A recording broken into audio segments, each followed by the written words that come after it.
could say I'm singing to Maharaji. That would be accurate, but who is Maharaji to me now? Very different than who he was to me 46 years ago. Obviously, he's not that body anymore for me. You know, the body's gone. So if he was also gone, then I wouldn't feel anything. But he's not gone, so I had to find that inside of me, so to speak, or wherever it is. I don't know if it's inside of me or not, to tell you the truth. People say that all the time, inside, outside. I'm not sure there is an inside or an outside. Whatever it was, I had to find it again. I had to reconnect. And for 21 years, I suffered a lot, you know, and then I had an epiphany in my room, and I understood that I had to start chanting with people, or I would never be able to clean out the dark shadows in my own heart. It was just like that. If I don't start singing with people, I will never clean out the dark shadows in my own heart.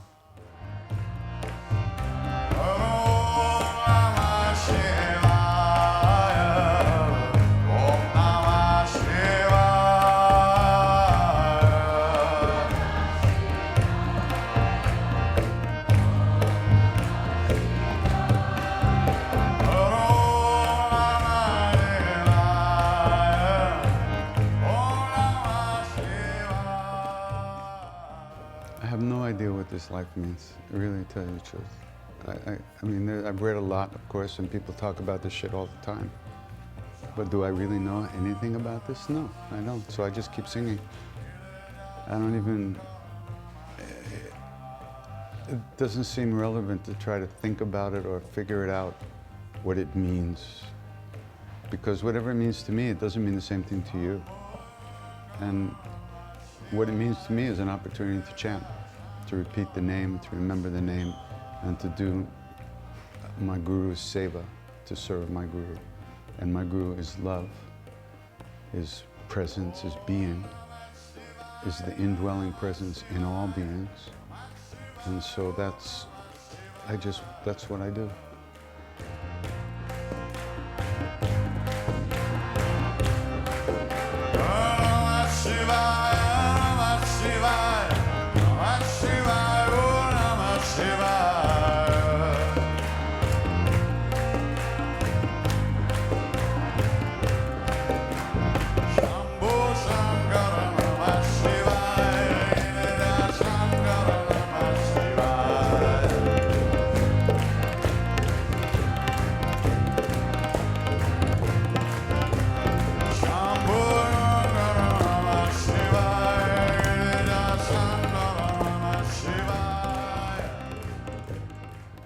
It's a very simple practice. You repeat the sound, and when you notice that you're not paying attention, you repeat the sound.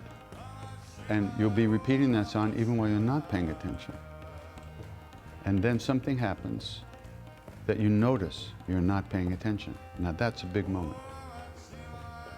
Because if that doesn't happen, you're just living dreamland the rest of your life until you're gone.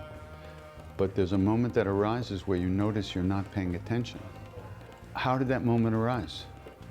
We didn't do that. We were gone in dreamland, thinking about what we're going to order for dinner tonight. Even though we're sitting in a room with 1,000 people singing, making music and singing and chanting the name, we're thinking about dinner. We're going through the menu in our mind. And all of a sudden we go, oh, I'm not, you know, and we come back. How did that oh happen? How did that moment happen? It's interesting, because nothing can happen without a cause. And the only cause of waking up is waking up. I really think the whole path is learning to trust oneself, learning to listen to oneself and trust our own feelings about things, because we haven't been trained. We've been trained the exact opposite.